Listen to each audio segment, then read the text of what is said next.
Oke, bismillahirrahmanirrahim. Assalamualaikum warahmatullahi wabarakatuh. Kembali lagi bersama saya. Kali ini kita akan belajar Angular dari awal, kita kupas tuntas.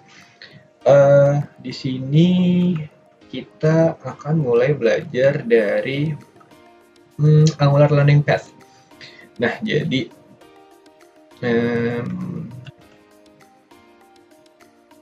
dibuka di sini aja. Jadi selama 2 tahun karir saya di Angular di front end engineer, di sini aku ngebuat sebuah bagan untuk mind mapping Angular Learning Path itu sendiri. Jadi di sini secara gambaran besar ya, Angular Learning Path ini sih bagi dua, yang nantinya akan aku kupas tuntas satu-satu dari awal. Itu yang pertama ada fundamental topics, sama yang kedua itu advanced topics. Nah, fundamental topic itu sendiri dibagi menjadi seperti ini. Dari yang mulai awal banget Angular CLI, yaitu Command Line Interface, lalu ke engine modules, terus component styling, di mana component styling ini dibagi dua, class binding sama style binding, dan lain sebagainya. Untuk topik video pertama ini, kita akan kupas tuntas untuk 3 materi awal, yaitu Angular CLI, engine module, sama component styling. Oke, let's go. Oke, pertama-tama untuk Angular CLI. Angular CLI itu adalah sebuah alat bantu atau command line interface yang digunakan untuk mengembangkan project baru langsung dari CMD atau shell itu sendiri. Jadi ketika kita tekan Windows R, kita tekan CMD. Nah, ketika kita bekerja di sini dengan komen-komen Angular, itulah disebut Angular CLI. Untuk awalannya, kita perlu install Angular. Nah, terlebih dahulu prerequisite-nya itu adalah kita harus mendownload dan install Node.js gitu, yang ada di link di sini. Gitu. Ketika ini sudah di-download dan diinstal, maka teman-teman nggak perlu lagi install untuk Node.js-nya seperti itu. Dia hanya sekali aja diinstal, diikutin progresnya sampai selesai. Nah, lalu ketika sudah selesai diinstal, untuk ngecek apakah dia berhasil terinstall atau enggak, bisa dari command line ini, node-v ataupun npm-v yang didemokan di sini.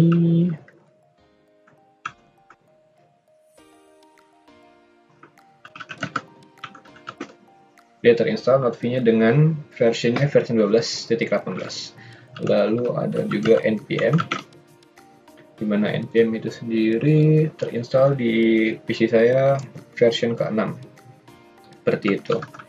Nah, setelah kita berhasil install Node.js dan npm-nya, kita baru bisa install Angular dengan command ini, npm install -g. -g itu artinya global dalam artian keseluruhan lokal fisik teman-teman semua langsung ke install gitu, jadi tidak dalam directory yang spesifik. @angular/cli ini akan terinstall dan terdownload latest versionnya atau versi terbaru ya. Kalau misalkan teman-teman butuh versi yang di bawah gitu, kalau yang versi sekarang itu ada versi 13, kalau teman-teman butuh yang versi di bawah dari 13, bisa klik di link deskripsi di bawah ini gitu. Oke. Nah, di sini karena saya sudah terlebih dahulu install Angular, jadi proses ini akan aku lewatin, dan kita bisa ngecek di sini udah terinstall atau belum dari versionnya, ng version gitu. Oke, di sini sudah terinstall Angular CLI dengan version 11.2.1 gitu. Nah, langsung aja kita mulai playground-nya. Di sini akan didemokan dari mulai awal banget, yaitu create new project, yaitu dengan command line new. Jadi ng new sama nama projectnya mau apa. Di sini kita demokan, contohnya adalah marketplace. Terlebih dahulu teman-teman pergi ke directory yang diinginkan. Nah, di sini contohnya misalkan saya pengen ada di directory D dan workspace. Di sini tinggal dibuka lagi CMD. Lalu kalau sampai CMD-nya tinggal diketik ng new nama project folder masing-masing teman-teman. Di sini kan contohnya adalah marketplace. Tekan enter, tunggu beberapa saat dan dia akan terinstall dan terbuat sebuah project folder namanya marketplace. Gitu. Di sini ada pilihan. Teman-teman bisa yes aja di sini. Would you like to add Angular routing? Nah, Angular routing akan kita bahas di kemudian hari. Angular routing ini digunakan untuk proses kita mengkoordinir sebuah alamat URL di dalam front end. Di sini kita yes aja. Nah, di sini akan ada style sheet yang perlu teman-teman pilih, mau CSS, SCSS atau Sass class, itu terserah. Kalau biasanya saya pakai yang SCSS, lalu tinggal diinstal. Ya, dan proses installnya seperti ini, ntar juga lama-lama selesai. Ya, kalau misalkan sudah selesai terinstall, dia akan seperti ini, successfully initialized Git. Oke, jadi tampilannya seperti ini di folder marketplace. Ini adalah project awalan dari Angular. Nah, ini otomatis terinstall Git, jadi kita nggak perlu Git init lagi untuk sebagai repository kita. Nah, di sini teman-teman bisa buka IDE atau text code editor yang teman-teman favoritkan. Kalau di sini kebetulan saya menggunakan IntelliJ IDEA, jadi saya pakai IDEA dan ini untuk membuka IntelliJ-nya. Terserah, bisa pakai VS Code atau bisa pakai Sublime ataupun bisa pakai PP++, itu terserah teman-teman sendiri gitu. Alasan saya menggunakan IntelliJ itu yang pertama karena IntelliJ yang saya punya itu pakai email kampus, itu provide untuk front end dan back end, jadi nggak perlu dua text editor yang harus saya install di laptop saya sendiri, dan ini pun juga terkoneksi dengan JDBC gitu, Java Database Connector, jadi bisa langsung mengkoneksikan database yang ingin digunakan, bisa dari Oracle atau bisa dari MySQL dan lain sebagainya. Ya gitu, jadi mungkin menurut saya ini lebih praktis. Dan shortcut dari IntelliJ itu lebih banyak daripada VS Code gitu, jadi ini lebih membantu. Oke, kita kembali lagi. Di sini ketika sudah selesai load si IDE-nya, dia tampilan pertama akan kebuka readme-nya. Nah, di sini sambil kita menunggu indexing selesai, saya perkenalkan dulu dengan interface-nya. Di sini teman-teman akan mendapatkan folder E2E atau singkatan dari end-to-end. Di sini gunanya untuk end-to-end test dari awal sampai akhir. Lalu ada folder Node Modules. Node Modules di sini adalah library luar yang ketika ingin kita pakai, library akan terinstall di Node Modules itu. Lalu ada folder SRC, di sini tempat untuk codingan teman-teman dari source. Ketika dibuka ada folder app, assets, environments. App di sini untuk segala codingannya. Secara default dia akan terinstall app komponen. Itu ada app komponen HTML, CSS, TS, dan spec.ts. Jadi ketika kita generate suatu komponen di Angular, dia akan otomatis generate 4 file. HTML itu sebagai template syntax untuk menampilkan teks dan lain sebagainya dari version HTML. CSS atau CSS itu gunanya untuk styling komponen. TypeScript atau TS ini digunakan untuk logiknya, logik atau logik dari si front end. Spec.ts itu digunakan untuk testing, unit testing seperti itu. Lalu di sini ada 2 file tambahan, yaitu module dan routing module. Module di sini akan kita bahas setelah ini. Routing module itu nantinya untuk mengarahkan ke URL tertentu gitu, mengontrol. Lalu ada folder asset. Folder asset di sini untuk segala macam aset dari mulai file image atau file font dan lain sebagainya. Lalu ada folder environment. Environment di sini digunakan untuk clarify environment apa aja yang akan kita pakai nantinya. Secara umum biasanya ada 3. Ada 4. Yang pertama adalah environment lokal, yaitu environment TS. Yang kedua ada environment dev. Environment dev atau lokal bebas. Kadang-kadang orang ada yang menggunakan terpisah ataupun bersamaan. Lalu ada environment UAT untuk user acceptance test, dan ada environment pilot ataupun prod. Gitu. Lalu ada Fav icon. Icon ini gunanya untuk icon yang ada di layar HTML. Lalu indeks HTML ini gunanya untuk secara umum banget. Kita di sini isinya apa, title-nya. Gitu. Lalu ada approved. Approved di sini adalah selektor dari si app komponen. Di sini kalau misalkan kita buka app komponen TS, di sini ada selektornya approved. Approved inilah yang digunakan di indeks HTML untuk menampilkan komponen app itu sendiri. Seperti itu. Lalu style CSS. Style CSS ini berbeda dengan yang ada di app komponen CSS. Style CSS ini gunanya untuk mengubah styling secara global. Ketika kita mengubah dalam artian, contoh misalnya kita ubah paragraf. Semua tag paragraf itu kita pengen font size-nya adalah 14 pixel. Ketika kita atur lagi paragraf tag di app komponen CSS sebesar 12 pixel misalnya, maka yang akan tergenerate itu adalah 14 pixel yang ada di style CSS, karena ini bersifat important dan ini digunakan secara global di semua file CSS. Lanjut, browser list, ya seperti biasa, list dari browser apa aja yang bisa digunakan. Terus ada editor config, git ignore untuk list ignore file yang kita input ke git. Angular JSON. Nah, Angular JSON ini adalah file JSON dari Angular file yang kita pakai. Di sini nama projectnya adalah marketplace gitu. Lalu di sini yang teman-teman perlu perhatikan, kalau misalnya teman-teman buat yang baru, di sini kita harus lihat di sini default projectnya apa gitu. Kalau default project yang berbeda dengan project yang kita inisialisasi, itu pasti akan error. Seperti itu.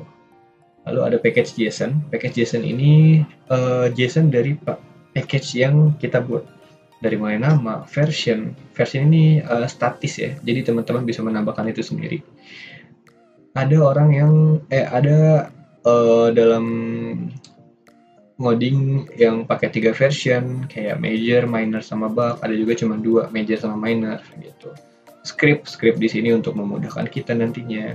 Nah, yang sekarang kita bahas itu adalah Angular CLI. Angular CLI itu dikenal dengan konteks di depannya itu ng. Seperti ini. Ini disebut juga Angular CLI. ng end-to-end, ng lean, ng test, ng build, ng serve. Gunanya ng serve itu untuk menampilkan live secara lokal gitu. ng build untuk nge-build project kita agar bisa kita deploy ke host. ng test untuk running testing unit kita. ng lean untuk lean, terus ng end-to-end untuk testing end-to-end gitu. Lalu di sini dependensi yang kita gunakan. Ini kalau misalkan kita ngambil dari library luar, dia akan otomatis tertambahkan di sini library tersebut. Itu gunanya package JSON. Lalu kita mulai kenalan dari masing-masing isi dari komponen si app. Ada app komponen HTML. Ini secara default tampilnya seperti ini. Ada app komponen CSS, app komponen spec.ts untuk melihat testingnya, app komponen TS sebagai logiknya, app module, dan app routing module. Gitu. Ya. Contoh misalkan yang kita mau playground-kan adalah tadi create new project sudah, kita lihat ng help dan kita coba generate komponen baru. Nah, di IntelliJ itu provide terminal, di VS Code juga ada terminalnya, kita bisa buka langsung dari sini. Jadi misalkan kita pengen lihat help dari Angular, kita tinggal ng help aja. Kita tunggu beberapa saat. Would you like? Yes. Available comment-nya seperti ini. Saya bisa, dan teman-teman juga bisa ng add, ng analytic, dan lain sebagainya. Contoh di sini kita mau coba ngebuat komponen baru. Jadi rencananya gini, di dalam folder app, saya mau bikin folder baru. Di sini karena proyek kita dalam marketplace, maka kita butuh komponen misalkan produk. Berarti kita terlebih dahulu pindah ke folder app. cd c app. Kita tulis ng generate komponen, atau teman-teman bisa singkat sebagai nggc, itu bebas. Generate komponen produk.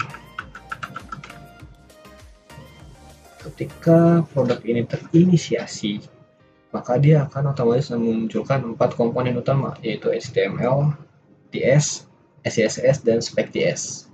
Lalu ada ketambahan satu file, yaitu modulnya. Gitu. Lalu kita coba lagi ng generate service. Bisa ditulis seperti ini, atau bisa juga disingkat sebagai ngs, seperti itu. Nah, generate komponen ataupun ng service. Di sini contoh misalkan dalam produk saya pengen ada produk service, gitu. Berarti kita tulis produk aja, karena secara default dia akan tergenerate sebagai produk service, gitu. Nah, di sini ada 2, tapi kita kan generate itu dalam satu folder app, bukan folder si produknya. Nah, sekarang kita lihat di sini, kita tutup, kita buka lagi, dia akan generate satu produk. Tapi di sini ada produk service sama produk spec TS-nya. Nah, saya mau service-nya itu ada di dalam folder produk, berarti kita tinggal drag aja, kita pindahkan. Kita refactor. Oke, terpindahkan, dan di sini tara ada 5 komponen plus ada service. Nah, bedanya kalau produk service itu digunakan untuk dependency injection yang pertama, yang kedua itu sebagai HTTP communication, lalu yang ketiga itu untuk cuma doang sih, HTTP communication dari get post gitu-gitu, terus kita subscribe service dari backend, begitu gunanya. Oke, kita lanjut. Generate komponen sudah, lalu kita coba run unit testing, ng test. Nah, di sini ada 2 cara. Yang pertama itu kita lakukan dari terminal, lalu yang kedua itu kita lakukan dari package JSON.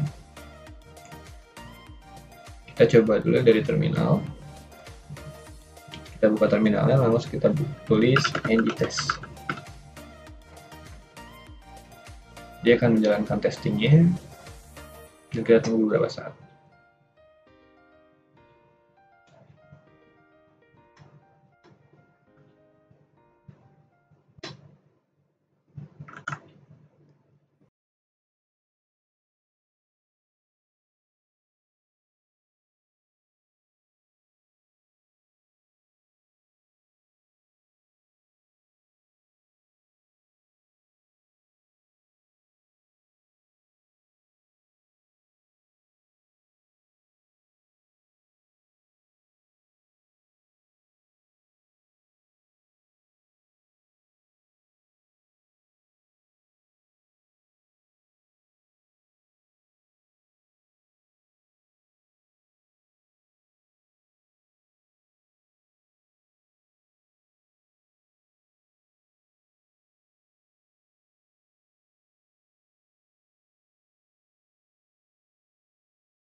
dia nanti akan tertampilkan di tab Run, kalau yang tadi tertampilkan di tab Terminal.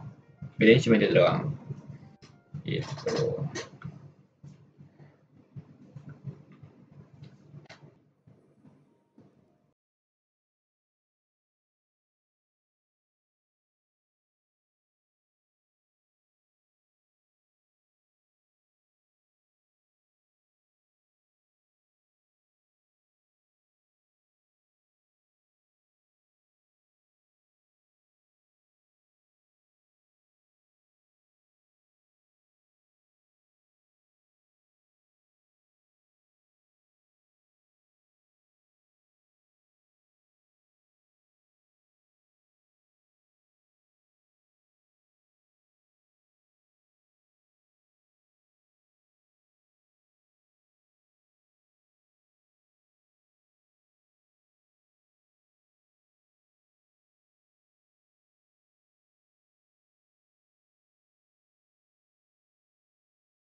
Ketika teman-teman sudah berhasil running dari ng-serve, di sini akan tertampilkan compile successfully dan teman-teman bisa melihatnya di localhost 4200. Tinggal diklik aja dan tara, ini hasilnya.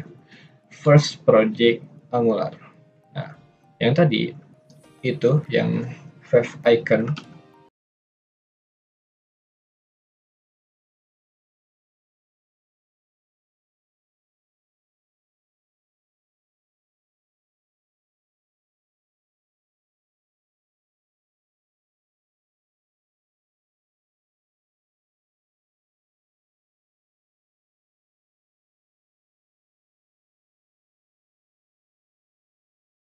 ini di asset, bukan di asset sih, di sini ya.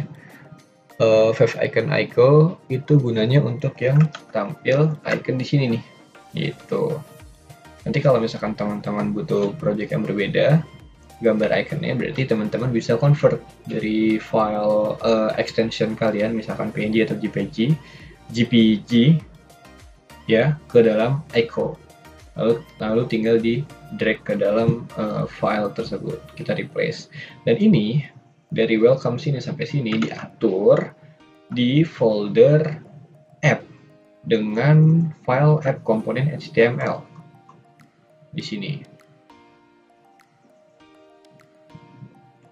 Dari mulai sini sampai ke bawah. Nah, di sini kan kita punya folder namanya product. Tapi folder product ini kita kan belum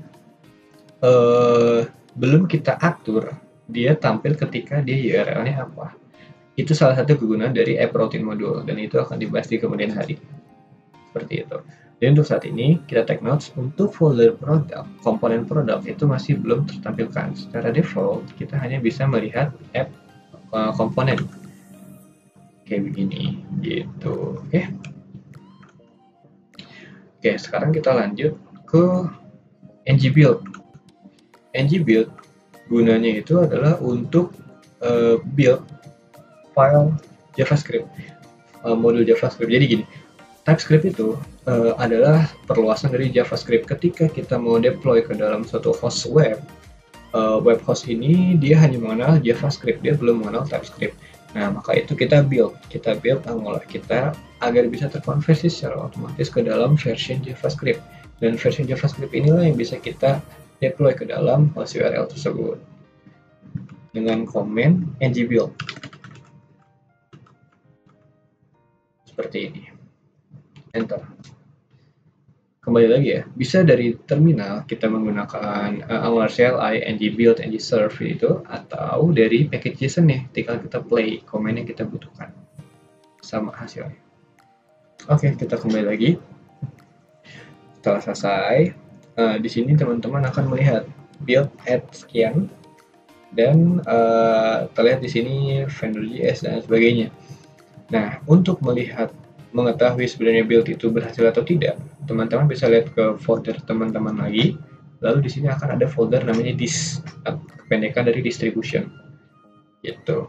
Dan teman-teman bisa melihat index HTML, style CSS style CSS yang tadi kita buat styling ini, dia akan terkonversi sebagai style.css, Lalu ada main.js gitu. Oke, kita lanjut. Build application sudah, lalu kita masuk ke materi berikutnya, yaitu ngmodules. Nah, salah satu kelebihan dari Angular adalah modularitas, yaitu kemudahan untuk mengatur komponen dan memanfaatkan library dari luar, dari NPM salah satunya. Modularitas dari Angular dikenal dengan sebutan ngmodule. Ngmodule menggabungkan komponen, directive, dan pipe ke dalam satu tempat yang dibutuhkan untuk sebuah aplikasi tersebut berjalan. Tadi kita berhubungan dengan app komponen. Di app komponen, tadi kita kenal yang namanya app module. Nah, di app module inilah yang tempat sebagai teman-teman menyimpan komponen, menyimpan directive, ataupun menyimpan pipe. Pipe akan kita bahas belakangan, dan directive pun juga kita bahas belakangan. Secara default, ketika kita buat komponen baru, komponen tersebut akan terinisiasi atau terdeclaration gitu di dalam sebuah ngmodule, namanya app module. Tuh. Secara default tampilannya akan seperti ini. Kita akan import library apa aja yang mau kita butuhkan, lalu di sini ada add ngmodule, lalu di sini akan ada ada 4. Declaration ini adalah komponen yang apa aja yang kita pakai.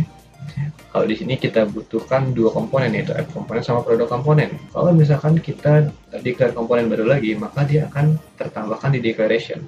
Yang kedua, imports. Imports adalah import library yang kita butuhkan. Contoh misalkan di sini ada browser module dan app routing module. Ketika misalkan kita import dari npm atau dari library luar, contoh misalkan forms module atau reactive module, maka di sini akan otomatis tertambahkan. Yang ketiga adalah providers. Providers ini yang digunakan untuk kita provide pipe. Contoh ada currency pipe. Terus ada pipe-pipe yang lain. Lalu yang keempat adalah bootstrap. Bootstrap ini komponen. Dia ini defaultnya kemana bootstrapnya? Komponennya, yaitu ke app komponen. Lalu ada export class app module. Export class app module digunakan ketika nanti kita akan berhubungan dengan lazy load. Kita berhubungan dengan banyak modul, lalu kita hubungkan satu dengan yang lain. Ketika kita mau ke modul A, tapi ingin load modul B, maka modul B kita declare di export class. Nah, di sini kelasnya di sini adalah yang kita export app modul. Misalkan saya butuhkan F2 modul. Di F2 modul butuh app modul. Berarti si app modul kita declare di F2 modul. Seperti itu gunanya exportnya. Oke.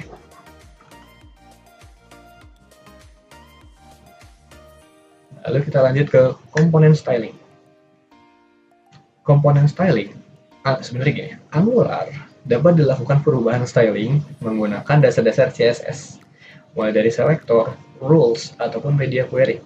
Selector contohnya misalkan button, P, ataupun div, itu div secara keseluruhan. Lalu bisa juga class gitu. Lalu rulesnya itu rules dari SCSS yang teman-teman mau declare. Contoh misalkan standarisasi seperti itu. Sebuah button misalkan ingin panjangnya itu 160 pixel, itu sebuah rules. Lalu media query ini dibutuhkan misalkan teman-teman ingin tampilan versi web dan versi mobile-nya berbeda. Kita menggunakan media query dengan maksimum toleransi lebarnya berapa pixel. Contoh misalnya seperti ini. Ini contohnya lebarnya seperti ini. Kita tekan F12. Kita lihat lebarnya. Lebarnya adalah 1045. Ketika kita tekan mobile view, nah dia akan menjadi seperti ini. Menjadi weight-nya 400. Ketika kita butuhkan dua hal yang berbeda, kita menggunakan media query. Tuh, atau kita bisa menggunakan library dari luar, contohnya Bootstrap gitu. Atau Bulma juga bisa. Nah, di komponen styling ini ada dua cara penggunaannya, yaitu ada style binding sama ada class binding. Bedanya apa? Jika style binding itu adalah teman-teman config CSS itu sendiri dalam sebuah file CSS gitu. Sedangkan kalau class binding, teman-teman itu langsung coding stylingnya di dalam folder TS ataupun folder HTML-nya. Di sini saya contohkan. Tadi kita nggak usah jauh-jauh, kita lihat dari app komponen HTML. Di app komponen HTML di sini sudah ada tag style, berarti dia menggunakan komponen styling dari komponen binding. Di dalam sebuah komponen kita langsung styling gitu. Nah, sebenarnya ini terserah teman-teman ya, preferensi masing-masing. Cuman kalau saya tidak pernah merekomendasikan styling seperti ini. Selalu saya pakai di style binding, yaitu di file SCSS itu sendiri gitu, biar mudah maintainnya gitu. Ini seperti ini. Nah, bedanya kalau untuk style binding untuk style binding berarti kita tinggal tarik semuanya dari sini sampai ke bawah sampai ke sini, kita cut dan kita pindahkan di app komponen SCSS seperti ini. Lalu di sini kita tutup